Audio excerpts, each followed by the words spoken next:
So guys, today we will start dynamic routing. Dynamic routing is a routing protocol. Basically, is a routing that allow us to build a more complex. That means a more complex network topology, number of routers. We will see that what are the problems and what is the requirement actually of this dynamic routing, why static routing is limited, why we are not able to use static routing at everywhere at any time, because there are some limitations and we will see the limitations and try to overcome with this. So yes, let's start. Dynamic routing protocols. Basically, there is a chart that shows the history of dynamic routing protocol, and the first EGP exterior gateway protocol is 1982 when it was introduced. Then IGRP, then RIP1, ISIS, OSPF v2, EIGRP, RIP v2, BGP, with NG stands for next generation. These are the routing protocols. These are the dynamic routing protocols. In our session, in our CCNA program, we will cover RIP version 2, RIP next generation, EIGRP, EIGRP for IPv6, OSPF v2, OSPF v3, and obviously ISIS routing protocol is not a part of our syllabus. Actually, this protocol is deprecated right now. So we will not discuss this ISIS protocol. Yeah, BGP is a part of CCNP. It's an advanced course, so advanced routing protocol. So we are not going to continue with BGP. We will cover RIP, EIGRP, and OSPF. Okay, so let's continue with this. Basically, dynamic routing protocol dynamically share information between routers. Basically, this protocol is used by the routers to share the information dynamically. And what does it mean? Dynamically means that the router will share the routing table. We do not need to manually add the remote networks. Guys, remember this thing in static routing, we were adding the remote network. तो अगर R1 के पास remote network की बात करूँ तो जो R2 और R3 के बीच में जो हमारा लिंक है वो मेरे लिए रिमोट नेटवर्क हुआ, क्योंकि वो जो नेटवर्क है, ये जो लिंक आपको दिखाई दे रहा है, ये लिंक मेरे R1 से डायरेक्टली कनेक्टेड नहीं है। तो ऑब्वियसली R1 से डायरेक्टली कनेक्टेड नेटवर्क नहीं है, हम नहीं कर पाएंगे उसको कनेक्ट रिमोटली एक्सेस करने के लिए। फिर मुझे उस नेटवर्क को ऐड करने के लिए मुझे स्टैटिक रूट देने की जरूरत नहीं है। Routers will automatically share their routing table and automatically update routing table when topology change. Okay, that is very important drawback actually, or we can say that is very important point in dynamic routing and drawback for static route. Guys, in a topology there are so many routers. If in a topology there are so many routers, so there is a problem, and the problem is that if we are using the static routing, so we manually configured every remote network to the routers and every router actually. So there is a problem, and the problem is that if a link goes down, in that situation, we or like the administrator, the IT administrator have to update that information to the routers. दूसरे शब्दों में अगर हम कहें कि अगर हमारी topology में कोई भी एक नेटवर्क डाउन चला जाता है या कोई भी डिवाइस डाउन चली जाती है, उसकी इंफॉर्मेशन मुझे मेरे दूसरे राउटर्स को मैन्युअली अपडेट करनी होगी। मतलब एडमिनिस्ट्रेटर को मैन्युअली अपडेट करनी पड़ेगी। राउटर्स में अपने आप ऑटोमेटिक अपडेट नहीं होंगे अगर मैं स्टैटिक राउटिंग काम में ले रहा हूँ। तो ये ड्रॉबैक था हमारे पैकेट लॉस होने का, किसमें, स्टैटिक रूट में। सो डायनेमिक राउटिंग में हमें ये बेनिफिट मिला, we got the benefit that automatically update routing table when topology change. अगर टोपोलॉजी चेंज होने का मतलब हुआ कोई भी लिंक नया ऐड होता है या कोई भी लिंक डाउन हो जाता है तो उसकी इंफॉर्मेशन मुझे मैनुअली देनी पड़ती थी स्टैटिक राउटिंग में। बट हाँ, डायनेमिक राउटिंग में राउटर्स ऑटोमेटिकली अपडेट कर देंगे, determine best path to the destination. Router will automatically determine, router will automatically determine the best path. Okay, now the purpose of dynamic routing protocol is to discover remote network. Why we are doing routing protocol? And this routers will automatically discover the remote network, up to date routing information maintain करना। Obviously मैंने कहा कि routers एक दूसरे को updates भी share कर देते हैं। जैसे फॉर एग्जांपल अगर मैं कहूँ कि R2 का जो एक नेटवर्क है फास्ट इथरनेट 0/0 पे जो 172.16.3.0 का जो नेटवर्क लगा हुआ है, if this network goes down, the router will automatically get updated, the router will automatically get updated about the R1 will get updated about the 172.16.3.0 if we are using dynamic routing protocol। Simple है, if R2 has a down of network 172.16.3.0, अगर ये link down हो जाता है या interface up down चला जाता है तो this network is not reachable right now, but R1 has to get updated, R1 has to get updated about this. So that's why in dynamic routing protocol this thing automatically updated by routers. So choosing the best path to destination networks. Okay, sometimes when we have multiple path in a static route, when we have multiple path in a static route, so this is not possible actually by the routers to choose a best path. Okay, okay, let's say that I have three paths to reach at the destination. So dynamic routing help us to determine the best path. Okay, in a static route, we cannot determine the best path. If we have three paths, for my topology, the packets will be forwarded on all three paths. ठीक है, static root में अगर मेरे पास एक से ज़्यादा रास्ते अवेलेबल हैं तो उस सिचुएशन में मेरा जो पैकेट है वो तीनों रास्तों पर अपडेट होगा definitely. ability to find a new best path if the current path is no longer available। so अगर मेरा current path अवेलेबल नहीं है, मेरा करंट पाथ जो मेरा था जिसमें मेरा डेटा फॉरवर्ड हो रहा था, अगर वो डाउन हो जाता है, अगर उसमें कुछ इशू आते हैं, सो जो मेरा नया पाथ है, जो सेकंड हम कहें कि भाई अगर एक पाथ डाउन हो गया तो दूसरा पाथ मुझे चाहिए, तो मेरे पास अगर 4 या 5 रास्ते हैं उनमें से कौन सा मैं चूज करूं, तो वो हमारी हेल्प करता है dynamic routing protocol.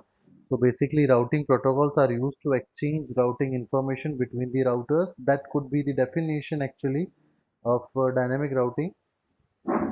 So the purpose of dynamic routing protocol is here to discover remote network, maintaining up-to-date routing information, choosing the best path to destination networks. And the last one is ability to find a new best path if the current path is no longer available. So that's the thing, that's the information that we have to know.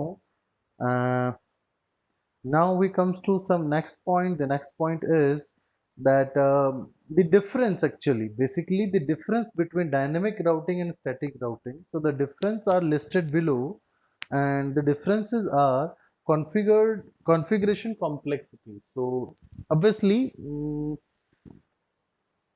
when the network increase, or we can say when the number of networks increases in a topology, obviously if we have multiple routers, if we have big network, big routers, big number of routers, so definitely we have to manually configure the routers in a static routing. But obviously that means in a static routing the complexity will increase according to network size. If network increase, complexity will also increase. अगर network बड़ा होगा तो complexity बढ़ेगी बढ़ेगी obviously, जितने ज़्यादा network उतने ज़्यादा ऐड करने पड़ेंगे। लेकिन डायनेमिक राउटिंग में ऐसा नहीं है, डायनेमिक राउटिंग में कॉम्प्लेक्सिटी नहीं बढ़ती है इस तरीके से। And required administrator knowledge, yes, चूंकि डायनेमिक राउटिंग प्रोटोकॉल्स में बहुत सारे फीचर्स होते हैं तो हाँ हमें थोड़ी अच्छी नॉलेज होनी चाहिए। लेकिन अगर स्टैटिक राउटिंग की बात करूँ तो स्टैटिक राउटिंग में ऐसा कुछ नहीं होता है। स्टैटिक राउटिंग का हम ऐसे कह सकते हैं कि सर इतना ज़्यादा प्रॉब्लम नहीं होगी, क्योंकि हम पाथ को खुद डिटरमाइन करते हैं और सिंगल सिंगल स्टेटमेंट्स होती हैं, कुछ हमें ज़्यादा ध्यान नहीं देना होता। सो यस, वहाँ पर इतनी ज़्यादा रिक्वायरमेंट नहीं होती है। टोपोलॉजी चेंज होने पर डायनेमिक राउटिंग में ऑटोमेटिकली नया पाथ चूज हो जाएगा, और टोपोलॉजी जो चेंज हुई है उसकी इंफॉर्मेशन भी सारे के सारे राउटर्स में ऑटोमेटिकली शेयर हो जाएगी। लेकिन अगर हम बात करें स्टैटिक राउटिंग में, तो वहाँ ऐसा नहीं होता है, वहाँ पर इंफॉर्मेशन ऑटोमेटिकली अपडेट नहीं होगी, हमें खुद ही को अपडेट करना पड़ेगा। अगर कोई एक पाथ डाउन चला गया तो we have to manually update about that particular path. Now we comes to scaling. So yes, obviously जो डायनेमिक राउटिंग प्रोटोकॉल है वो सिंपल नेटवर्क्स के लिए भी काम करता है और कॉम्प्लेक्स टोपोलॉजीज के लिए भी वो काम करता है। अगर छोटा नेटवर्क है, दो तीन राउटर लगे हुए हैं, that's okay, no problem, static routing वहाँ भी काम करती है डायनेमिक राउटिंग, और बड़े कॉम्प्लेक्स नेटवर्क में भी डायनेमिक राउटिंग काम करती है, बट स्टैटिक के साथ ऐसा नहीं है। हम लोग जानते हैं कि स्टैटिक राउटिंग में हमें सब कुछ मैन्युअली ऐड करना होता है, और अगर नेटवर्क में कॉम्प्लेक्सिटी बढ़ गई, कॉम्प्लेक्सिटी का मतलब नंबर ऑफ राउटर से भी हो सकता है, कॉम्प्लेक्सिटी का मतलब नंबर ऑफ कनेक्शन से भी हो सकता है, ठीक है। तो कॉम्प्लेक्सिटी बढ़ने पर स्टैटिक राउटिंग हमारे काम नहीं आती है, या फिर वो एक बेस्ट सॉल्यूशन नहीं होगा मेरे पास। सिक्योरिटी वाइज अगर बात करें तो static routing is more secure because we know the pathway won't change actually, क्योंकि हमने जो पाथ, हमने खुद ने मैन्युअली जो पाथ डिसाइड करके दिया है, that will be the path for regular time, that will not change. और अगर पाथ चेंज होगा तो वो टर्मिनेट ही होगा, वो ऑब्वियस सी बात है। बट डायनेमिक राउटिंग में ये लेस सिक्योर क्यों है, क्योंकि कई बार क्या होता है कि इंट्रूडर अगर किसी एक पाथ को बंद करके और वहां पर अपना एक छोटा नेटवर्क ऐड कर देगा, सो ऑब्वियसली डायनेमिक राउटिंग में जो हमारे राउटिंग प्रोटोकॉल हैं वो कुछ पैरामीटर्स पे काम करते हैं, like the bandwidth, like the delay, like the the the size of the we can say basically the size of data, जिसे हम लोग कहते हैं MTU, मैक्सिमम ट्रांसफरेबल यूनिट, उस पर डिपेंड करता है, ठीक है। तो इन सब चीज़ों पर डिपेंड करता है, तो अगर हमने वहाँ कोई अमेंडमेंट कर दिया तो ऑब्वियसली हमारा पाथ चेंज हो सकता है। सो ये हमारे लिए थोड़ा सा कम सिक्योर है, लेकिन स्टैटिक राउटिंग ज़्यादा सिक्योर है। रिजर्व रिसोर्सेज यूजेस की बात करें तो कौन कौन से रिसोर्सेज यूज करता है डायनेमिक राउटिंग प्रोटोकॉल, तो सर बिल्कुल राउटिंग टेबल में कुछ बदलाव होंगे, कुछ काम होंगे, तो उसके लिए सीपीयू का वो यूज करता है, मेमोरी का वो यूज करता है, लिंक की बैंडविड्थ का वो यूज करता है, जबकि स्टैटिक राउटिंग में ऐसा कुछ नहीं है, no extra resources needed. Predictability, obviously predictability यहाँ पर क्या होता है कि सर मेरा डेस्टिनेशन तक जाने का जो रास्ता है क्या वो सेम रहेगा डायनेमिक राउटिंग में, मैंने कहा जी नहीं। ऑब्वियस सी बात है कि कोई नया नेटवर्क ऐड होगा तो उसकी इंफॉर्मेशन पहली बात तो ऑटोमेटिकली अपडेट हो जाती है। दूसरी बात क्या है कि सर अगर मेरा वो नेटवर्क ज़्यादा अच्छा है, उस नेटवर्क में नंबर ऑफ हॉप काउंट कम है, या फिर उस नेटवर्क में बैंडविड्थ बहुत ज़्यादा है, मतलब बहुत गीगाबिट इथरनेट मैंने लगा रखा है, तो ऑब्वियस सी बात है कि वो रास्ता हो सकता है बेस्ट रूट चूज हो जाए। लेकिन स्टैटिक राउटिंग में क्या है कि रास्ता चेंज नहीं होगा, क्योंकि मैंने तो मैनुअली दिया हुआ है, अब चाहे कुछ भी ऐड हो, अगर वो अपडेट नहीं करूंगा। और दूसरी बात, राउटर्स यहाँ पे एक दूसरे से कम्युनिकेशन नहीं करते हैं। ये सबसे इंपॉर्टेंट पॉइंट है गाइस, जो यहाँ लिखा हुआ नहीं है, मैं बता रहा हूँ, आप लोग सुन लीजिए इस चीज को, कि स्टैटिक राउटिंग में routers will not communicate to each other, that's very important point. And dynamic routing, जो भी इंफॉर्मेशन शेयर की जा रही है वो राउटर्स के थ्रू की जा रही है, तो यहाँ पर राउटर्स के बीच में कम्युनिकेशन हो रहा है, बट स्टैटिक राउटिंग में ऐसा नहीं होता है।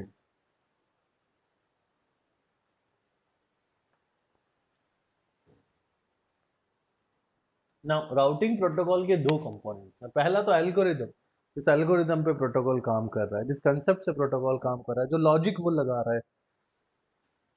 routing protocol algorithms are used to facilitating routing information and best path information। भाई बेस्ट पाथ कौन सा होएगा वो चूज करना है, राउटर्स अपनी इंफॉर्मेशन एक दूसरे को कैसे भेजेंगे वो देखना है। तो ये चूज करने के लिए हमें एल्गोरिदम की जरूरत पड़ती है। राउटिंग प्रोटोकॉल मैसेजेस, यहाँ पर क्या होता है, जब राउटर को एक दूसरे से बात करनी होती है ना, तो राउटर मैसेजेस करते हैं एक दूसरे को, ठीक है, तो वो राउटिंग प्रोटोकॉल मैसेजेस हैं। There are messages for discovery neighbours and exchange of routing information. भाई हो सकता है कि अब मेरे जो नेबर में है वो राउटर कौन सा है उसकी इंफॉर्मेशन चाहिए, उस राउटर से एक्नॉलेजमेंट चाहिए, उस राउटर को अपनी राउटिंग टेबल शेयर करनी है, कोई अपडेट हुई है नेटवर्क में, वो नेटवर्क मुझे वो अपडेट मुझे आगे फॉरवर्ड करनी है। There are a lot of kind of conversation, lot of kind of information exchange that has to be done by the router. So वहां पर राउटिंग प्रोटोकॉल मैसेजेस हमारे पास होते हैं जिनका इस्तेमाल किया जाता है। अभी डायनेमिक राउटिंग और एडवांटेज ऑफ स्टैटिक, अच्छा स्टैटिक ऑफ राउटिंग के एडवांटेज क्या हैं सर? यहाँ पर हम लोग backup multiple interface network on a router, हम यहाँ पर एक राउटर पे मल्टीपल इंटरफेस लगा के और एज अ बैकअप हम लोग रख सकते हैं।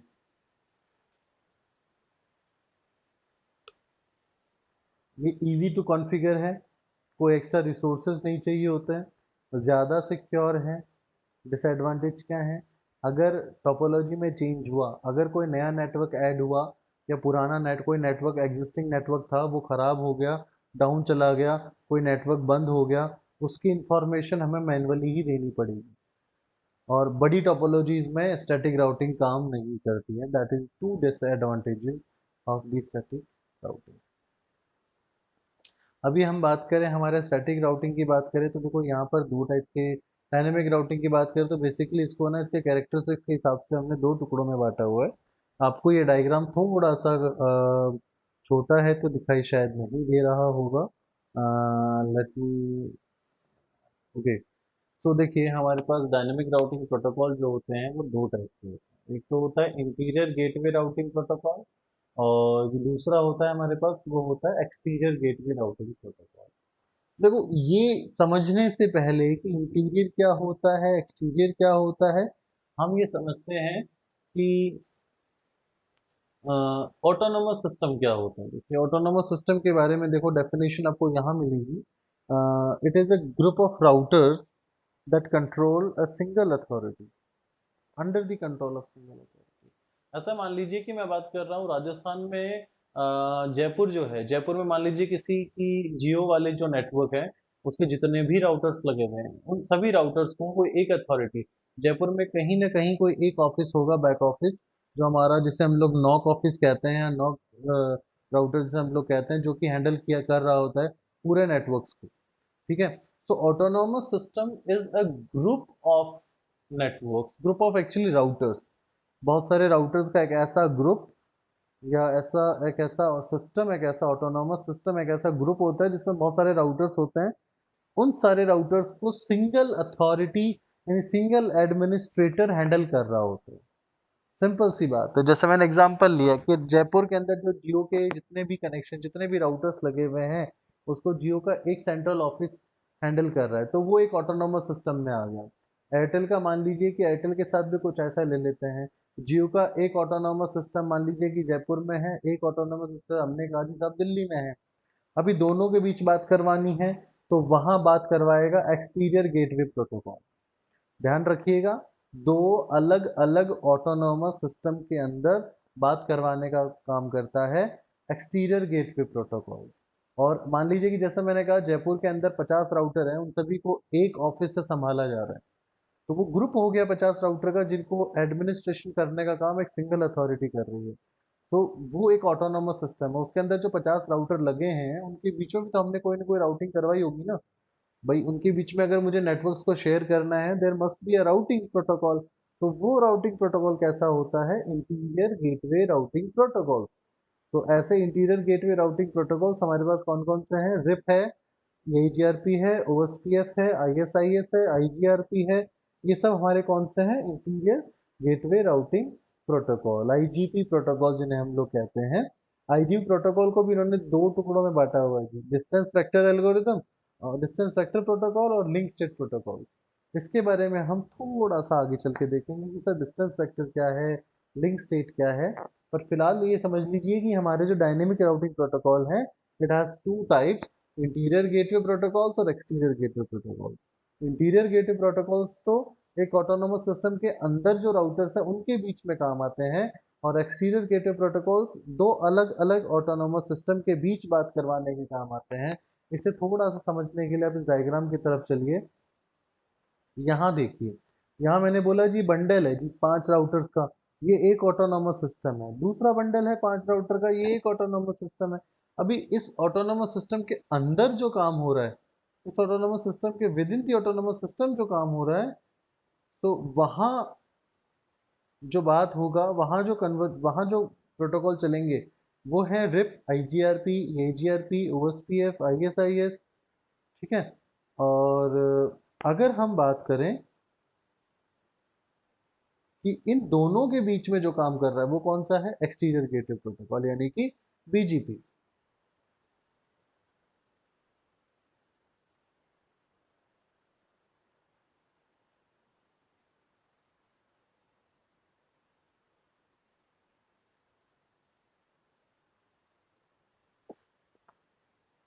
फिर बात करते हैं, क्लासिफाई करते हैं इसको थोड़ा सा।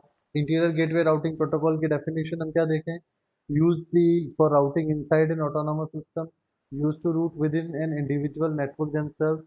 ठीक है, within an individual networks की बात करें तो वहां पर दूसरा है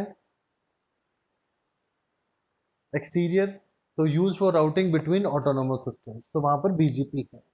रिप, ईआईजीआरपी, ओवरस्पेप हमने देखा, बीजीपी हमने देखा। ठीक है, फिर हम आगे चलते हैं।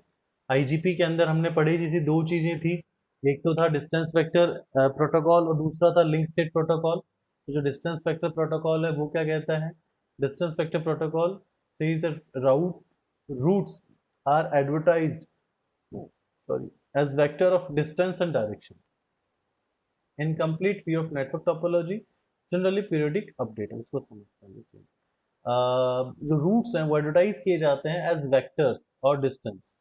देखो, डिस्टेंस वेक्टर एल्गोरिदम्स में, डिस्टेंस वेक्टर प्रोटोकॉल्स में क्या होता है, काम नंबर ऑफ हॉप काउंट पे चलता है। नंबर ऑफ लिंक नोड कितने हैं, नंबर ऑफ राउटर्स कितने हैं, तो जिस रास्ते पे नंबर ऑफ हॉप काउंट कम आएंगे वो मेरा बेस्ट रास्ता होगा, बेस्ट रूट होगा, उस अकॉर्डिंग ये काम किया जाता है। ठीक है। फिर आता है जी incomplete view of network topology. यहाँ पर हमें नेटवर्क टोपोलॉजी का कंप्लीट व्यू नहीं मिलता है, क्योंकि हमने उसी रास्ते को बेहतर मानना होता है जो रास्ते पे नंबर ऑफ अप काउंट कम होते हैं, हम दूसरे रास्तों पे ध्यान ही नहीं देते हैं, तो मुझे कंप्लीट टोपोलॉजी का व्यू नहीं मिलता है। और डिस्टेंस वेक्टर प्रोटोकॉल्स के अंदर पीरियोडिक अपडेट सेंड की जाती हैं, पीरियोडिक अपडेट सेंड करनी होती है यहाँ पर। फिर हम बात करें कि सर ठीक है, लिंक स्टेट राउटिंग प्रोटोकॉल क्या कहता है, पीरियोडिक अपडेट का मतलब समझिए, देखिए एक राउटर के पास दो राउटिंग, मतलब मेरे पास एक टोपोलॉजी है, टोपोलॉजी में 5 राउटर लगे हैं। तो डायनेमिक राउटिंग प्रोटोकॉल में मैं कह रहा हूँ पीरियोडिक अपडेट्स का मतलब होता है एक सर्टेन टाइम लिमिट के बाद दोबारा से पूरी की पूरी टेबल को अपडेट करना। मान लीजिए कि मेरे राउटर ने, जब राउटिंग मैंने शुरू की थी उस वक्त राउटिंग के बीच करवाते वक्त दोनों ने अपनी राउटिंग टेबल को शेयर कर दिया कि मेरे पास ये रूट है, आपके पास ये रूट है, दोनों के रूट ये रहे। ठीक है, एक दूसरे ने एक दूसरे को शेयर कर दिया। लेकिन डिस्टेंस वेक्टर प्रोटोकॉल्स में क्या होता है कि ये शेयरिंग कंटिन्यूसली चलती रहती है, ये शेयरिंग कंटिन्यूसली चलती रहती है। तो इसे हम लोग कहते हैं periodic update. After a certain time updates continue जाती रहती है। लिंक स्टेट में कंप्लीट व्यू मिल जाता है नेटवर्क टोपोलॉजी का। And updates are not periodic, updates periodic नहीं होती हैं, अपडेट्स अकॉर्डिंग टू रिक्वायरमेंट होती हैं।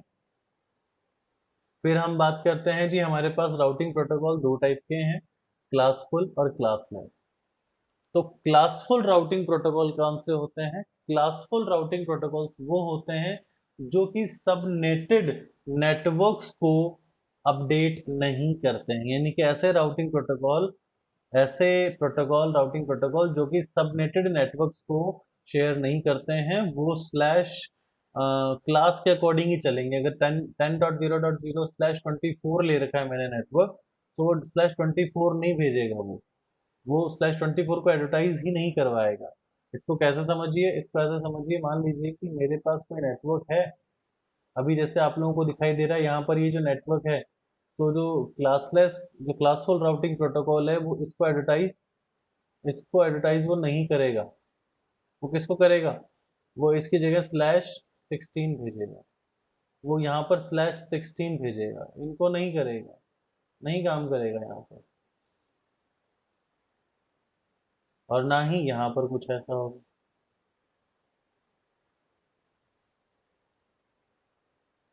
और डू नॉट सेंड, ये सेंड नहीं करते हैं सबनेट्स को। क्लासलेस राउटिंग प्रोटोकॉल्स में क्या होता है, सेंड सबनेट मास्क इन राउटिंग अपडेट। राउटिंग अपडेट्स में सबनेट मास्क भी वो फॉरवर्ड करते हैं, तो रहता है कि सर कौन सा है। अगर फॉरवर्ड नहीं होगा तो डिफॉल्ट ले लिया जाता है, गाइस ध्यान रखिएगा। अगर अपडेट नहीं होता है तो वो डिफॉल्ट ले लेता है। डिफॉल्ट क्लास बी का क्या होता है, /16, क्लास ए का /8 और क्लास सी का /24। तो डजेंट मैटर मेरा नेटवर्क 24 का है, /27 है, /30 है, स्लैश मतलब 28 है, कुछ भी हो, डजेंट मैटर। वो उसे नहीं भेजेगा, वो /16 ही भेजेगा यहाँ पे। अब बात करते हैं कन्वर्जेंस। कन्वर्जेंस का मतलब क्या होता है। कन्वर्जेंस का मतलब है किसी एक रूट को डाउन हो जाने की वजह से जो सेकंड रूट हम चूज करते हैं, उस प्रोसेस को हम लोग कन्वर्जेंस कहते हैं। It's defined as when all routers routing tables are at a state of consistency. कहने का मतलब ये हुआ कन्वर्जेंस का कि जहां पर कंप्लीटली जो लिंक्स हैं वो प्रॉपरली वर्क कर रहे होते हैं, वहां पर हम बात कर रहे हैं। कन्वर्जेंस की बात करें किसमें ये काम जल्दी होता है, किसमें फास्ट होता है। तो AIGRP एंड OSPF में कन्वर्जेंस फास्ट होती है, और रिप और IGRP में कन्वर्जेंस स्लो होती है। कन्वर्जेंस का मतलब मैं दोबारा समझा रहा हूँ, जब एक टोपोलॉजी में एक पाथ डाउन चला जाता है। फॉर एग्जांपल यहाँ पर अगर हम लोग देखें कि मैंने कहा जी मेरा जो राउटिंग प्रोटोकॉल कह रहा था जी यहाँ से अगर मुझे यहाँ बात करनी है, तो ये वाला रास्ता मेरा सबसे बढ़िया रास्ता है। इस रास्ते में मान लीजिए कि ट्रैफिक बहुत ज्यादा होता है जी सर, तो हमने कहा जी ठीक है ये रास्ता बेहतर है, चल रहा है। अनफॉर्चुनेटली मुझे पता चला कि ये लिंक डाउन हो गया। इस लिंक के डाउन होने के बाद और इस लिंक के अप होने तक का जो प्रोसेस होता है वो कन्वर्जेंस होता है। ठीक है, नेटवर्क को कन्वर्जेंस करना। एक तरफ नेटवर्क डाउन हो जाने पर सेकंड रूट्स को हमें उठा लेना। अब आता है मैट्रिक। मैट्रिक तो शायद हमने पहले भी डिस्कस किया था। Metric is a value used by a routing protocol to determine which routes are better than other. मैंने कहा जी ये मैट्रिक्स का मतलब क्या होता है। मैट्रिक्स हमने कहा था जी मैट्रिक्स क्या होता है, मैट्रिक्स एक न्यूमेरिक वैल्यू है। अच्छा, तो न्यूमेरिक वैल्यू मतलब सर एक नंबर है जिससे हमारे राउटर्स को, जो राउटिंग प्रोटोकॉल्स हैं उनको हेल्प होती है बेस्ट पाथ चूज करने में। ठीक है, कि कौन सा रास्ता मेरा बेहतर है, वो नंबर ऑफ जो मैट्रिक्स की वैल्यू है उनसे अपन लोग निकाल सकते हैं। तो मैंने ये बताया था, हमने डिस्कस किया था सर मैट्रिक्स ना दो केसेस में निकलती है।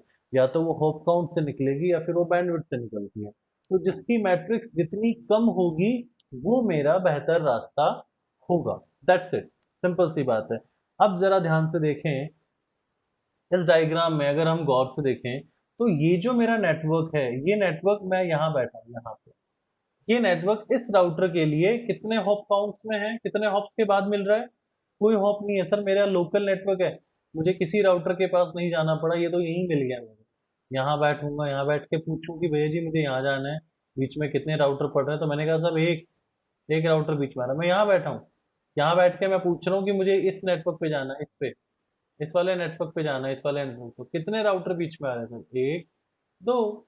हॉप काउंट कितना है इसका, दो। ये चीज जरा ध्यान से देखिए दोबारा से। मेरा नेटवर्क है 172.16.3.0 जो कि R1 का लोकल नेटवर्क है। तो यहाँ मैंने देखा कि यहाँ पर हॉप काउंट कितने आ रहे हैं, 0 आ रहे हैं, क्योंकि तो उसका लोकल है। तो ठीक वैसे ही आप R3 पे जब आके देखेंगे तो R3 पे आपको दिखा कि सर हॉप काउंट 2 आ रहा है, क्योंकि इस नेटवर्क पे अगर R3 को पहुंचना है तो उसको पहले दो राउटर्स के पास से गुजरना होगा। ये हमें साफ साफ दिखाई दे रहा है। तो हॉप काउंट इस तरीके से कैलकुलेट किया जाता है। उसके अलावा एक तो था जी होप काउंट, है ना, मैट्रिक्स में। एक तो था हमारे पास होप काउंट और दूसरा था बैंडविड्थ। तो यहाँ पर कुछ राउटिंग प्रोटोकॉल ऐसे भी हैं जो ना, यस, ये लास्ट वाले वापस बताएंगे, अकाउंट। होप काउंट का मतलब होता है नंबर ऑफ राउटर्स, कि मेरे किसी डेस्टिनेशन तक पहुंचने में, मेरे किसी नेटवर्क तक पहुंचने में मुझे बीच में कितने नंबर ऑफ राउटर्स से गुजरना पड़ रहा है। तो अगर आप इसमें ध्यान से देखेंगे तो ये एक नेटवर्क है 172.16.3.0। ये जो नेटवर्क है, इस नेटवर्क तक अगर मुझे पहुंचना है अगर मैं यहाँ इस R1 पर बैठ करके बोलूँ कि मुझे इस नेटवर्क पे जाना है, तो कितने कितने कितने राउटर क्रॉस करने पड़ रहे हैं मुझे? एक भी नहीं। मैं अगर इस राउटर पे बैठ के बोलूँ कि मुझे यहाँ जाना है, इस नेटवर्क पे जाना है, तो कितने राउटर क्रॉस करने पड़ रहे हैं मुझे? एक। और अगर मैं R3 पे बैठ के बोलूँ कि मुझे इस नेटवर्क पे जाना है, इस पे, तो मुझे कितने राउटर क्रॉस करने पड़ेंगे, कितने हॉप क्रॉस करने पड़ेंगे सर? दो। एक तो ये और एक ये, दैट्स इट। ये होता है हॉप काउंट। ठीक है, तो नेक्स्ट हम चलते हैं matrix used in IP protocol. IP routing protocol में मैट्रिक्स कैलकुलेट करने के लिए नंबर ऑफ हॉप काउंट के अलावा कुछ और चीज़ें भी देखनी होती हैं, जिनकी लिस्ट यहाँ पर है। बैंडविड्थ, हम सब लोग बैंडविड्थ को जानते हैं। बैंडविड्थ का मतलब जो लाइन की स्पीड है हमारी, फॉर एग्जांपल मैंने एक कैट 3 केबल यानी कि 10 एमबीपीएस वाली केबल ले रखी तो उसकी बैंडविड्थ 10 एमबीपीएस है। कैट 5 केबल ले रखी तो उसकी बैंडविड्थ 100 एमबीपीएस है। कैट 6 केबल ले रखी तो उसकी बैंडविड्थ 1 जीबीपीएस है। तो मतलब बैंडविड्थ हमारी केबल की मैक्सिमम जो थ्रूपुट जिससे दे सकते हैं हमारी केबल का, वो हमारा बैंडविड्थ होता है। कॉस्ट की बात करें तो कॉस्ट कैलकुलेट की जाती है बैंडविड्थ के अकॉर्डिंग। ठीक है कि यहाँ से यहाँ पहुँचने में, इस रास्ते पहुँचने में कितना कॉस्ट लग रहा है। डिले का मतलब जो होता है, डिले हम कह दें, डिले का मतलब होता है, फॉर एग्जांपल यहाँ पे आपको दो पीसी दिखाई दे रहे हैं, PC1 और PC2। तो मैंने कहा PC1 से PC2 तक किसी मैसेज को फॉरवर्ड करने में या सेंड करने में मुझे लग रहे हैं 5 सेकंड। तो ये मेरा टाइम है, मुझे 5 सेकंड लगे मेरे R1 से R2 तक मैसेज को फॉरवर्ड करने में। लेकिन मैंने देखा कि आज जब मैं पैकेट फॉरवर्ड कर रहा हूँ तो जो मेरा यूजुअल टाइम 5 सेकंड है वो नहीं लग रहा सर, 6 सेकंड लग रहे हैं। मैंने एक भेजा, दो भेजा, अच्छा मुझे पता नहीं वो क्यों लग रहे हैं।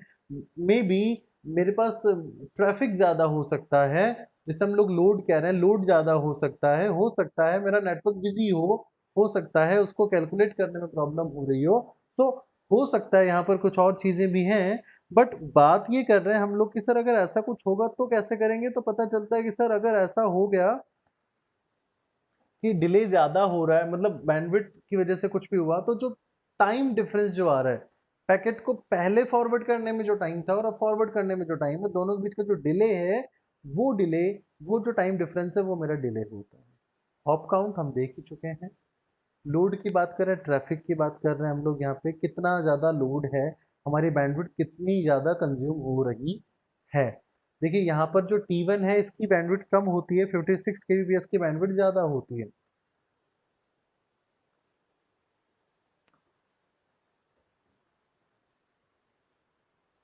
फिर हम बात करें, देखो यहाँ पर क्या है, रिलायबिलिटी। देखो रिलायबिलिटी का मतलब होता है, अगर हम लोग इसे थोड़ा नॉर्मली समझें तो रिलायबिलिटी का मतलब होता है कि फेथ, जहाँ पर गारंटी हो कि सर ये रास्ता मेरा जाना पहचाना है, ये रिलायबल नेटवर्क है, आई नो कि इस नेटवर्क से डेटा का ट्रांसमिशन जो है वो 100% सिक्योर हो जाएगा, 100% हो जाएगा, वो होता है रिलायबिलिटी। सो कुछ मैट्रिक्स बनाने के लिए कुछ चीज़ें हैं या कुछ पैरामीटर्स हैं जिनका हम इस्तेमाल करते हैं। बैंडविड्थ, कॉस्ट का मतलब होता है कि मेरा जो साइज़ है वो कितना हम भेज सकते हैं। डिले हमने देखा, जो टाइम डिफरेंस आ रहा है पैकेट को फॉरवर्ड करने में वो। हॉप काउंट हम जानते हैं, किसी एक सोर्स से दूसरे, एक सोर्स से डेस्टिनेशन तक पहुंचने में कितने नंबर ऑफ राउटर क्रॉस करने पड़ रहे हैं वो। लोड हमने कहा जी, ट्रैफिक, हमारी बैंडविड्थ कितनी फ्री है, कितनी ज़्यादा है। मैंने कहा जी 56 kbps ज़्यादा होता है T1 से, T1 की बैंडविड्थ कम होती है। तो यहाँ पर 56 की जिसकी बैंडविड्थ ज़्यादा है वो रास्ता चूज किया गया है। अगर फॉर एग्जांपल यहाँ पर 56 kbps वाला लाइन है, इसी में देखिए, सोचिए, अब आप खुद सोच सकते हैं, ये तो 56 kbps है, यहाँ मैंने कहा जी साहब 1 mbps की लाइन है, ये है जी 1 mbps। बताओ अगर मैं इधर से जाता हूँ तो मेरे पास केबल कितनी है, बैंडविड्थ क्या आ रही है, 56 kbps। यहाँ से जा रहा हूँ तो मेरी बैंडविड्थ क्या आ रही है, 1 mbps। ये तो ज़्यादा बेहतर है बजाय उसके। तो ये चीज़ हमें देखनी होती है कि कैसे हम मेज़र करें कॉस्ट को या किसी भी चीज़ को, तो वो इस तरीके से मेज़र किया जाता है। ठीक है, तो ये हमारा है। इसके बाद हम चलते हैं राउटिंग प्रोटोकॉल्स की जो metrics use the metrics field in the routing table. हमारे पास राउटिंग टेबल की मैट्रिक्स फील्ड आप देख सकते हैं। I will show you when we do the practicals, I will show you the routing table and the number of hop count वाला metrics कैसे होता है, या हम कहें कि जो बैंडविड्थ वाला मैट्रिक्स है वो कैसे कैलकुलेट होता है। शो यू रिप जो है कैसे, क्या बैंडविड्थ कैसे मैट्रिक्स बनाता है। मैंने कहा था कि रिप जो है कुछ प्रोटोकॉल हॉप काउंट पे काम करते हैं, कुछ प्रोटोकॉल बैंडविड्थ पे काम करते हैं, कुछ डिले पे काम करते हैं। और जो इस तरीके से काम हो रहा है, तो आप देखोगे रिप जो है वो हॉप काउंट पे काम कर रहा है। ठीक है, जो रिप राउटिंग टेबल है, रिप राउटिंग प्रोटोकॉल है, वो किस पे काम करता है, हॉप काउंट पे काम कर रहा है। वहीं पर हम देखें जो EIGRP है वो bandwidth, delay, load, reliability and MTU 5 parameters पे काम कर रहा है। OSPF काम कर रहा है बैंडविड्थ पे, open shortest path first bandwidth पे काम करता है। तो ये राउटिंग प्रोटोकॉल्स हैं जो अलग अलग पैरामीटर्स पे काम करते हैं। ठीक है, and yes, let's come to the next point, load balancing. Load balancing क्या होती है जी? देखो, लोड बैलेंसिंग का मतलब होता है कि अगर मेरे पास एक जगह से, एक सोर्स से डेस्टिनेशन तक जाने के एक से ज़्यादा रास्ते हों, तो हम हमारे पैकेट को डिस्ट्रीब्यूट कर देते हैं मल्टीपल सेम कोस्ट वाले पाथ पे। जैसे कि हमने कहा कि मेरे किसी एक नेटवर्क तक जाने के मेरे पास that I have multiple path. Okay, for example what I am saying that मेरे पास एक डेस्टिनेशन तक पहुंचने के मेरे पास अगर मल्टीपल पाथ है, मल्टीपल रूट्स हैं, तो in that situation I will simply distribute that packets on the same cost network. ठीक है, जो सेम कोस्ट वाले जो मेरे पाथ हैं, रास्ते हैं, वहां पर मैं उसे लोड बैलेंसिंग कर दूंगा, फॉरवर्ड कर दूंगा। ये चीज हमने पहले भी डिस्कस की थी। ठीक है, तो yes, that's the thing. Administrative distance of a route. AD value क्या होती है? एडमिनिस्ट्रेटिव डिस्टेंस, ये बहुत इंपॉर्टेंट है। It is calculated value used to determine the best path to destination. देखो जी, मैट्रिक्स क्यों हम कैलकुलेट कर रहे हैं जी? इसका मतलब है कि हम बेस्ट पाथ डिटरमाइन कर सकें। एडी वैल्यू क्यों हम लोग इस्तेमाल कर रहे हैं? It is a numeric value that specify the preference of a particular route. AD value basically, देखो आप ये ध्यान रखिए, मैट्रिक्स हम कहाँ यूज करते हैं, इसको थोड़ा सा सही से देखें। तो मैट्रिक्स हम कहाँ यूज करनी है? मैट्रिक्स यूज करेंगे जब किसी एक राउटिंग प्रोटोकॉल, जैसे मैंने कहा जी मैंने रिप ले रखा है, if I am working with RIP routing protocol, at this time if I have multiple path, मेरे पास एक से ज़्यादा रास्ते हैं किसी एक डेस्टिनेशन तक पहुंचने के, तो उस केस में मुझे बेस्ट चूज करना है तो मैं मैट्रिक्स को चूज करूंगा। I will look for the matrix value. मैं चाहे रिप इस्तेमाल करूं, मैं राउटिंग प्रोटोकॉल चाहे OSPF इस्तेमाल करूं, चाहे मैं EIGRP इस्तेमाल करूं, मुझे अगर मल्टीपल पाथ है सिंगल राउटिंग प्रोटोकॉल में, in that situation if I want to choose the best path, I will look forward for matrix. But if we have multiple routing protocol, as the diagram suggests, if we have multiple routing protocol, in that time, if we want to choose the best one, so that time I will look forward for AD value. So AD value का इस्तेमाल यहाँ पर preference देने के लिए है किसी particular routing protocol पे, किसी पर्टिकुलर राउटिंग रूट को।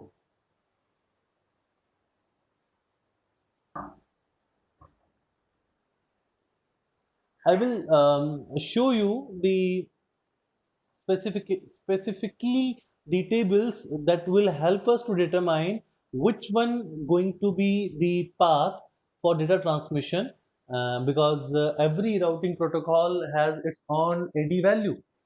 Every routing protocol has its own AD value, means RIP has its own AD value. RIP AD value is 120, and like you can see this, here we have connected interface has the AD value of 0। अच्छा, AD value मतलब क्या sir? Sir जिसकी AD value सबसे कम होगी वो मेरा best route है।